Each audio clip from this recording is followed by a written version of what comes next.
Hello students, NK science group में आपका स्वागत है। इस वीडियो के अंदर हम आर्मी, कलरर, इलेक्ट्रीशियन, एयरफोर्स, नेवी के अंदर फिजिक्स का कौन सा पार्ट आता है, किस प्रकार के क्वेश्चन आते हैं, इन सब के बारे में हम क्या करेंगे, अध्ययन करेंगे। तो आपके पास में फिजिक्स के अंदर किस प्रकार के क्वेश्चन निकल के आते हैं और उनका आंसर किस प्रकार से निकाला जाता है, उन सब के बारे में इस वीडियो के अंदर क्या करेंगे, हम अध्ययन करेंगे।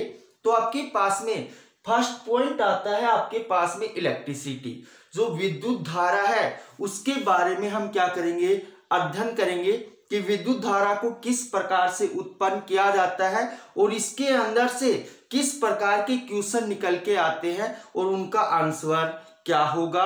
इन सब के बारे में हम क्या करेंगे, अध्ययन करेंगे। तो टॉपिक आपके पास में इलेक्ट्रिसिटी। तो इलेक्ट्रिसिटी के अंदर आपके पास में फर्स्ट पॉइंट आता है, आपके पास में चार्ज, आवेश। आवेश होता क्या है और आवेश को किस प्रकार से स्थानांतरित किया जाता है, इन सब के बारे में हम क्या करेंगे, अध्ययन करेंगे।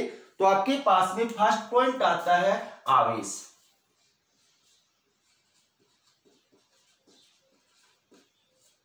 जिसको बोला जाता है चार्ज। आवेश क्या होता है इसके बारे में ध्यान से सुनिए कि जब दो आवेशित होने वाली वस्तुओं को आपस में क्या किया जाता है, रगड़ा जाता है। आवेशित होने वाली वस्तुओं को आपस में क्या किया जाता है, रगड़ा जाता है। तो रगड़ने के कारण दोनों वस्तुओं के ऊपर एक ऐसा गुण आ जाता है, या तो दोनों वस्तुएं एक दूसरे को आकर्षित करने लगती हैं या दोनों वस्तुएं एक दूसरे को क्या करने लगती हैं, प्रतिघर्षित करने लगती हैं। अर्थात दोनों वस्तुएं एक दूसरे के ऊपर बल लगाना प्रारंभ कर देती हैं, या तो वो आकर्षण बल लगाती हैं या वो कौन सा बल लगाती हैं, प्रतिघर्षण बल लगाती हैं। तो वस्तुओं के अंदर जो गुण उत्पन्न हुआ है वो गुण ही आपके पास क्या कहलाता है, आवेश कहलाता है।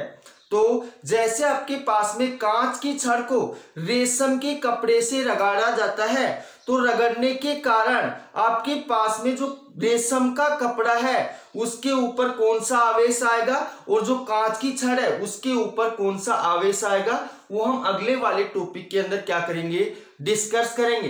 तो आवेश की डेफिनेशन आपको अच्छे से समझ में आ गई होगी कि जब दो आवेशित होने वाली वस्तुओं को आपस में रगड़ा जाता है तो रगड़ने के कारण दोनों वस्तुओं पर एक ऐसा गुण आ जाता है जिसके कारण दोनों वस्तुएं एक दूसरे के ऊपर बल लगाना प्रारंभ कर देती है, चाहे वो आकर्षण बल हो चाहे वो प्रतिघर्षण बल हो।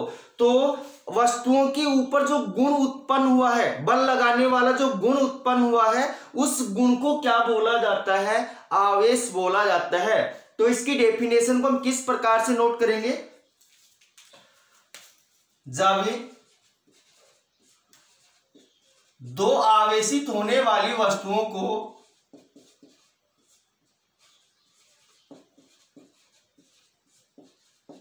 जब दो आवेशित होने वाली वस्तुओं को आपस में रगड़ा जाता है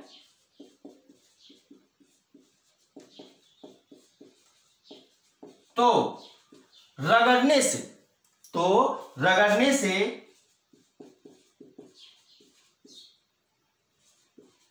उन वस्तुओं पर एक ऐसा गुण आ जाता है, एक ऐसा गुण आ जाता है जिसके कारण वे वस्तुएं एक दूसरे के ऊपर क्या लगाती हैं, बल लगाने लगती हैं। जिसके कारण वे वस्तुएं एक दूसरे पर बल यहां पे ध्यान देना भाई, आकर्षण बल भी हो सकता है और प्रतिघर्षण बल भी हो सकता है। बल लगाना प्रारंभ कर देती हैं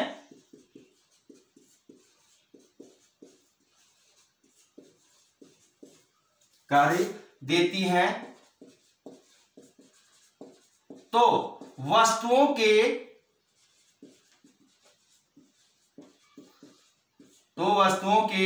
इस गुण को आवेश कहा जाता है। इस गुण को आवेश कहा जाता है। तो डेफिनेशन आपको अच्छे से समझ में आ गई होगी कि जब दो आवेशित होने वाली वस्तुओं को रगड़ा जाता है तो दोनों के ऊपर एक ऐसा गुण आ जाता है जिसके कारण कि वो क्या करती है, एक दूसरे के ऊपर बल लगाना प्रारंभ कर देती हैं, चाहे वो आकर्षण बल हो चाहे वो प्रतिकर्षण बल हो। तो इस गुण को क्या कहते हैं, आवेश कहते हैं, चार्ज कहते हैं। और आवेश को किससे प्रदर्शित किया जाता है, क्यू से प्रदर्शित किया जाता है। तो यहां पे हम लिखेंगे आवेश को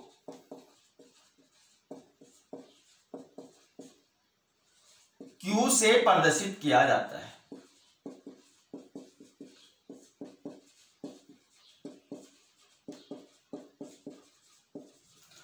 अगर आपके पास में Q दे रखा है तो आप समझ जाना वहां पे क्या है, आपके पास में आवेश है, वस्तु के ऊपर क्या है, आवेश है। तो अब आपके पास में यहां पे इसके अंदर से किस प्रकार के क्वेश्चन निकल के आते हैं, आवेश के बारे में मैंने आपको अच्छे से बता दिया है। क्वेश्चन किस प्रकार से निकल के आते हैं कि आवेश आपके पास में कैसी राशि है, एक सदिश राशि है या अदिश राशि है। तो ध्यान से सुनना भाई, जो आवेश है एक अदिश राशि है। क्या है, अदिश राशि है। क्यों है, क्योंकि किसी भी बिंदु के ऊपर जो परिणामी जो आवेश होता है, कोई बिंदु है और इस बिंदु के ऊपर आपके पास में जो परिणामी आवेश होता है वो सदिश संयोजन नियम की पालना नहीं करता है। और जहां पे सदिश संयोजन नियम की पालना नहीं होती है वहां पे आपके पास में राशि कैसी होती है, अदिश राशि होती है। इसलिए हम कह सकते हैं कि जो आवेश है, आवेश क्या है, एक अदिश राशि है। तो फर्स्ट क्वेश्चन हो गया आपके पास में कि आपके पास आवेश कैसी राशि है। आवेश क्या है, आपके पास में एक अदिश राशि है, क्योंकि किसी भी बिंदु के ऊपर परिणामी जो आवेश होता है वो आपके पास सदिश संयोजन नियम की पालना नहीं करता है। तो आपके पास में यहां पे क्वेश्चन जो निकल के आ रहे हैं, क्वेश्चनों को साथ साथ नोट करते रहना। यहां पे होगा आपके पास में आवेश एक अदिश राशि, आवेश एक अदिश राशि है।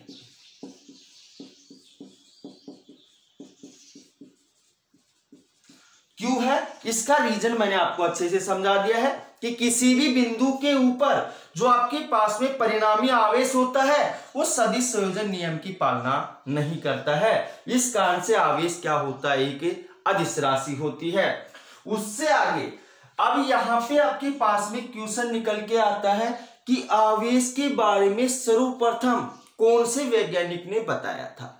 तो यहां पे ध्यान से सुनना भी कि आवेश के बारे में सर्वप्रथम बेंजामिन फ्रैंकलिन ने बताया था। किसने बताया था, बेंजामिन फ्रैंकलिन ने बताया था। इस कारण से आवेश का सबसे छोटा जो मात्रक होता है वो क्या माना जाता है, फ्रैंकलिन माना जाता है। तो यहां पे आपके पास में क्वेश्चन बन गया कि आवेश के बारे में सर्वप्रथम कौन से वैज्ञानिक ने बताया था, तो बेंजामिन फ्रैंकलिन ने बताया था। और इसी कारण से आवेश का सबसे छोटा जो मात्रक है वो मात्रक क्या माना जाता है, फ्रैंकलिन माना जाता है। तो यहां पे लिखेंगे आवेश के बारे में, आवेश के बारे में सर्वप्रथम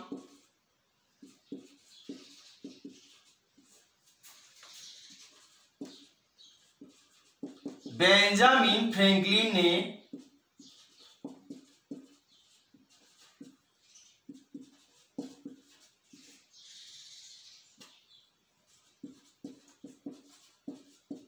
बताया था। तो आवेश के बारे में सर्वप्रथम बेंजामिन फ्रैंकलिन ने बताया था, बेंजामिन फ्रैंकलिन ने बताया था। इसी कारण से आपके पास में आवेश का जो सबसे छोटा मात्रक है वो क्या माना जाता है, फ्रैंकलिन माना जाता है। अब उससे आगे आपके पास में जो हम दैनिक जीवन में आवेश का मात्रक यूज करते हैं उसके बारे में पढ़ेंगे, एसआई मात्रक के बारे में पढ़ेंगे। तो आवेश का एसआई मात्रक क्या होता है? आवेश का एसआई मात्रक होता है कूलम, जिसको हम किससे प्रदर्शित करते हैं? सी से प्रदर्शित करते हैं। तो आपके पास में अगला क्वेश्चन होता है आवेश का एसआई मात्रक, आवेश का एसआई मात्रक कूलम होता है, कूलम होता है, जिसको किससे प्रदर्शित किया जाता है? सी से प्रदर्शित किया जाता है, जिसको किससे प्रदर्शित किया जाता है? सी से प्रदर्शित किया जाता है। अब यहाँ पे आपके पास में आवेश के अन्य मात्रक भी होते हैं। कई बार क्वेश्चन निकल के आ जाता है कि आपके पास में एक माइक्रो कूलम और एक नैनो कूलम बराबर कितना होता है। तो यहाँ पे ध्यान दे लेना कि आपके पास में एक माइक्रो कूलम बराबर होता है 10 की पावर माइनस में 6 कूलम। कितना होता है? एक माइक्रो कूलम बराबर होता है 10 की पावर माइनस 6 कूलम, और एक नैनो कूलम बराबर होता है आपके पास में 10 की पावर माइनस में 9 कूलम। कई बार क्वेश्चन आ जाता है कि आपके पास में एक माइक्रो कूलम कितने कूलम के बराबर होता है, या एक नैनो कूलम कितने कूलम के बराबर होता है। तो एक माइक्रो कूलम 10 की पावर माइनस 6 कूलम और एक नैनो कूलम बराबर होता है 10 की पावर माइनस 9 कूलम। अब इसके अंदर क्वेश्चन अगर निकालना चाहे तो और काफी सारे क्वेश्चन निकल सकते हैं कि आपके पास में यहाँ पे आवेश क्यों होता है, कोई भी जो वस्तु होती है वो आवेशित क्यों होती है, इसका कोई कारण है। तो वो कारण है कि आपके पास में जैसे ही हम दो वस्तुओं को आपस में हम रगड़ते हैं तो रगड़ने के कारण वस्तुओं के ऊपर इलेक्ट्रॉनों का क्या होता है? स्थानांतरण होता है, और इलेक्ट्रॉनों के स्थानांतरण के कारण ही आपके पास में वस्तु क्या होती है? आवेशित होती है। तो अगर यहाँ पे क्वेश्चन निकल के आ जाए कि वस्तु किस प्रकार से आवेशित होती है, तो इलेक्ट्रॉनों के स्थानांतरण के कारण वस्तु क्या होती है? आवेशित होती है। तो ध्यान दे लेना भाई, इलेक्ट्रॉन स्थानांतरित होंगे तभी आपके पास में वस्तु आवेशित होगी, अन्यथा वस्तु आवेशित नहीं होगी। तो यहाँ पे हो गया एक माइक्रो कूलम बराबर 10 की पावर माइनस 6 कूलम और एक नैनो कूलम बराबर 10 की पावर माइनस 9 कूलम।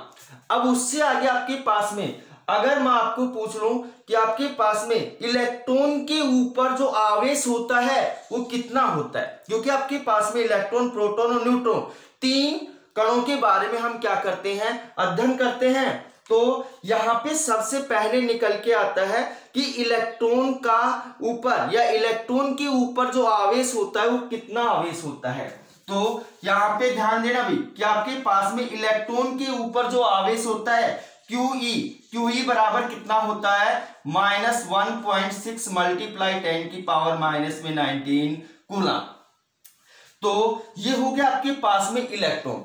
ध्यान देना, इलेक्ट्रॉन के ऊपर जो चार्ज होता है, आवेश होता है, वो कैसा होता है? ऋणात्मक होता है। कैसा होता है? ऋणात्मक होता है। और यहां पे आपके पास में अब सेकंड क्वेश्चन निकल के आता है कि इलेक्ट्रॉन के ऊपर या इलेक्ट्रॉन का जो द्रव्यमान है वो कितना होता है। तो यहां पे होगा आपके पास में ME बराबर कितना होगा आपके पास में? 9.1 गुणा 10 की पावर माइनस में 31 किलोग्राम। ये तो किसका हो गया आपके पास में? इलेक्ट्रॉन के ऊपर आवेश और इलेक्ट्रॉन का द्रव्यमान। अब सेकंड बात आती है आपके पास में प्रोटॉन की। किसकी बात आती है? प्रोटॉन की। तो आपके पास में प्रोटॉन के ऊपर जो चार्ज होता है QP, यहां P प्रोटॉन को प्रदर्शित कर रहा है और यहां E इलेक्ट्रॉन को प्रदर्शित कर रहा है। प्रोटॉन के ऊपर जो चार्ज होता है, आवेश होता है, वो कितना होता है? 1.6 गुणा 10 की पावर माइनस में 19 कूलम। ध्यान देना, इलेक्ट्रॉन के ऊपर जो आवेश है वो आपके पास में कैसा है? ऋण आवेश है। और प्रोटॉन के ऊपर जो आवेश है वो कैसा है? धन आवेश है। आवेश का मान समान है परंतु दोनों की प्रकृति क्या है? विपरीत है। इसके ऊपर ऋण आवेशित है और इसके ऊपर क्या है? धन आवेशित है। अब उससे आगे आपके पास में क्वेश्चन आता है कि आपके पास में प्रोटॉन का द्रव्यमान कितना होता है, प्रोटॉन का द्रव्यमान कितना होता है। तो आपके पास में एमपी बराबर कितना होगा, 1 पॉइंट कितना होगा 6 गुणा 10 की पावर माइनस में 27 कूलम। 1.6 गुणा 10 की पावर माइनस में 27 कूलम, नहीं किलोग्राम, क्योंकि द्रव्यमान की बात कर रहे हैं तो द्रव्यमान आपके पास में किस में होता है, किलोग्राम में होता है। तो यहां पे हो गया आपके पास में क्यूपी का मान इतना है और एमपी का मान इतना है। अब उससे आगे आपके पास में तीसरा जो कण बचा है वो है न्यूट्रॉन। क्या है, न्यूट्रॉन। तो ध्यान देना भाई कि न्यूट्रॉन के ऊपर आपके पास में जो चार्ज होता है, क्या होता है, चार्ज होता है, और न्यूट्रॉन का जो द्रव्यमान होता है वो क्या होता है, ध्यान से समझना कि आपके पास में जो न्यूट्रॉन होता है एक उदासीन कण है। कैसा है, उदासीन कण है। तो यहां पे ध्यान दे लेना कि न्यूट्रॉन के ऊपर कोई चार्ज उपस्थित नहीं होता है। और आपके पास में यहां पे वैसे तो न्यूट्रॉन का विराम अवस्था के अंदर जो द्रव्यमान है वो कितना माना जाता है, 0 माना जाता है। तो आपके पास में इसके अंदर ऐसा क्वेश्चन निकल के आएगा कि एक ऐसे कण का नाम लिखिए जो क्या होता है, उदासीन होता है। तो वह कण कौन सा होता है, आपके पास में न्यूट्रॉन होता है। तो ये हो गया आपके पास में इलेक्ट्रॉन, प्रोटॉन और न्यूट्रॉन के बारे में। अब उससे आगे हमने आवेश का एसआई मात्रक पढ़ा है, तो आगे आपके पास में इसका सीजीएस मात्रक क्या होगा, सीजीएस मात्रक क्या होगा। तो यहां पे ध्यान देना भाई, आवेश का एसआई मात्रक क्या है, कूलम है। तो आपके पास में कूलम का सीजीएस मात्रक होगा स्टेट कूलम। तो यहां पे लिखेंगे आवेश का सीजीएस मात्रक स्टेट कूलम होता है, स्टेट कूलम होता है, स्टेट कूलम होता है। तो ये हो गया आपके पास में आवेश का सीजीएस मात्रा। अब उससे आगे आपके पास में यहां पे क्वेश्चन आता है कि आवेश का विमीय समीकरण क्या होता है, आवेश का विमीय समीकरण क्या होता है। तो यहां पे ध्यान देना भी कि आपके पास में आवेश का विमीय समीकरण, आवेश का विमीय समीकरण m की पावर 0, l की पावर 0, t की पावर 1, a की पावर 1 होता है। कैसे आया, इसको निकालने का तरीका मैं अभी आपको बता रहा हूं। m की पावर 0, l की पावर 0, t की पावर 1, a की पावर 1। क्योंकि विद्युत धारा की परिभाषा से आपके पास में I बराबर कितना होता है, Q अपॉन में T, Q अपॉन में T। तो T को इस साइड भेजेंगे तो आपके पास Q बराबर कितना होगा, I T। और आपके पास में जो विद्युत धारा है, विद्युत धारा का आपके पास में जो मात्रक होता है क्या होता है, एम्पियर होता है। समय का मात्रक क्या होता है, सेकंड। तो यहां पे ध्यान देना, यहां पे कोई द्रव्यमान नहीं है, कोई लंबाई नहीं है, पर क्या है यहाँ पे आपके पास में समय है। तो t की पावर कितना हो गया 1। और यहाँ पे विद्युत धारा, विद्युत धारा का मात्रक क्या होता है, एम्पियर। तो a की पावर कितना हो गया, 1 हो गया। तो ये हो गया आपके पास में विद्युत आवेश का विमीय समीकरण। अब यहां पे ध्यान देना भाई कि आपके पास में जो आवेश होता है वो संरक्षण के नियम की पालना करता है, आवेश संरक्षण नियम की पालना करता है। तो यहां पे आपके पास में हो गया आवेश। तो आप इसका स्क्रीनशॉट ले सकते हैं। इसके अंदर काफी सारे क्वेश्चन निकल सकते हैं, अपनी इच्छा से और काफी सारे क्वेश्चन बना सकते हो और कमेंट में लिख के भेज सकते हो कि सर ऐसा हो तो ऐसा हो सकता है क्या, उसका आंसर मिलेगा आपको। तो इसके अंदर काफी सारे क्वेश्चन निकल सकते हैं, जैसे आवेश के बारे में, इलेक्ट्रॉन के बारे में, प्रोटॉन के बारे में, न्यूट्रॉन के बारे में, और आवेश के काफी सारे क्वेश्चन निकलते हैं। तो इसका स्क्रीनशॉट ले सकते हो आप।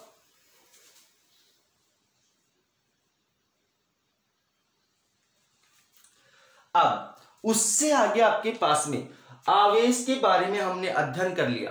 अब आवेश होते कितने प्रकार का है, तो यहां पे हम टॉपिक डालेंगे आवेश के प्रकार।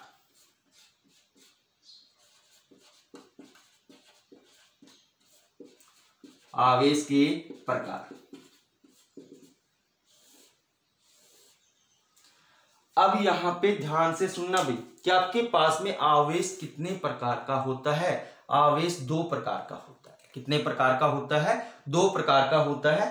पहला होता है आपके पास में धनात्मक आवेश और दूसरा होता है आपके पास में ऋणात्मक आवेश। धनात्मक आवेश क्या होता है और ऋणात्मक आवेश क्या होता है, उसके बारे में हम क्या करेंगे? अध्ययन करेंगे। तो पहले यहां पे लिखेंगे आवेश दो प्रकार का होता है। आवेश दो प्रकार का होता है।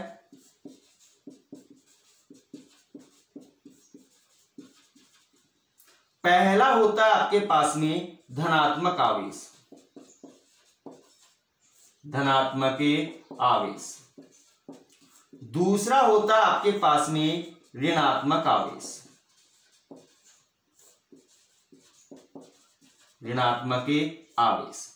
तो अब आपके पास में फर्स्ट पॉइंट आता है आपके पास में धनात्मक आवेश। फर्स्ट पॉइंट क्या है आपके पास में? धनात्मक आवेश।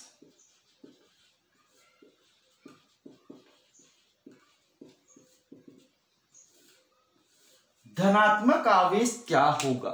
तो ध्यान से सुनना भाई कि आपके पास में वह आवेश जो इलेक्ट्रॉनों का क्या करता है?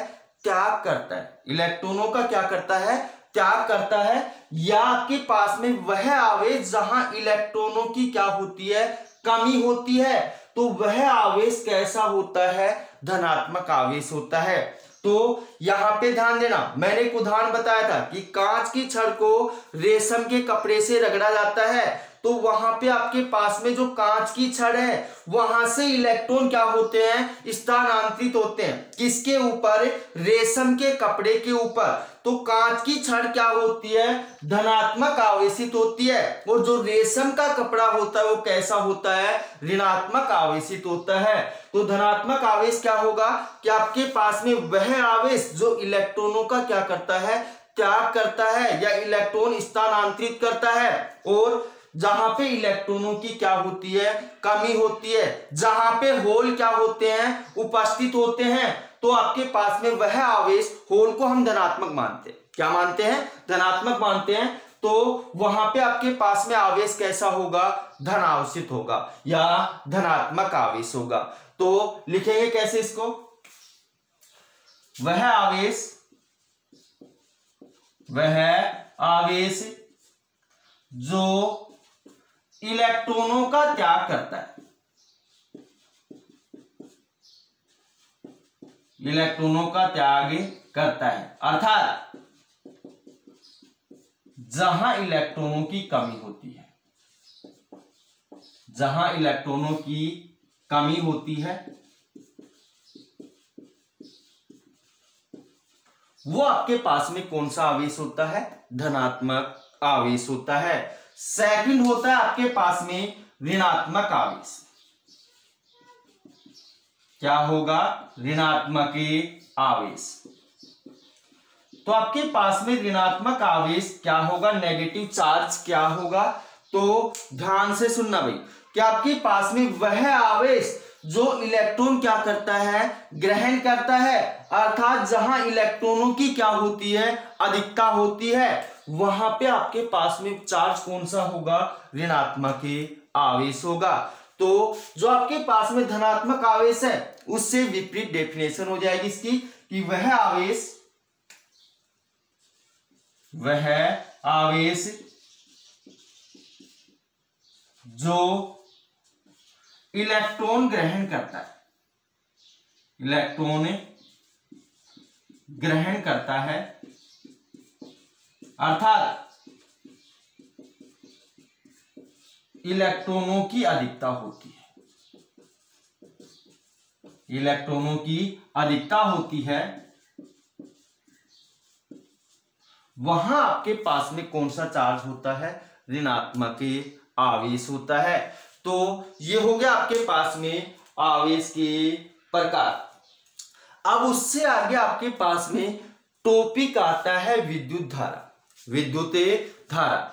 और क्योंकि आवेश के बारे में हम पढ़ चुके हैं तो इससे अगले वाला जो टॉपिक होगा वो होगा आपके पास में विद्युत धारा। तो टॉपिक आपके पास में विद्युत धारा, विद्युत धारा। विद्युत धारा को हम I से प्रदर्शित करते हैं। विद्युत धारा क्या होती है, ध्यान से सुनना भी। अभी हम आवेश के बारे में पढ़ चुके हैं कि आवेश क्या होता है।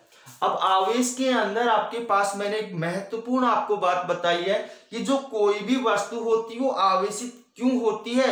इलेक्ट्रॉनों के स्थानांतरण के कारण क्या होती है, वस्तु आवेशित होती है। इलेक्ट्रॉन स्थानांतरित होंगे तो ही वस्तु आवेशित होगी, अन्यथा वस्तु आवेशित नहीं होगी। यहाँ पे आवेश के अंदर एक क्वेश्चन और निकल के आ सकता है। वो क्वेश्चन आपके पास में कि द्रव्यमान के बिना आवेश संभव नहीं है, परंतु आवेश के बिना द्रव्यमान क्या होता है, संभव होता है।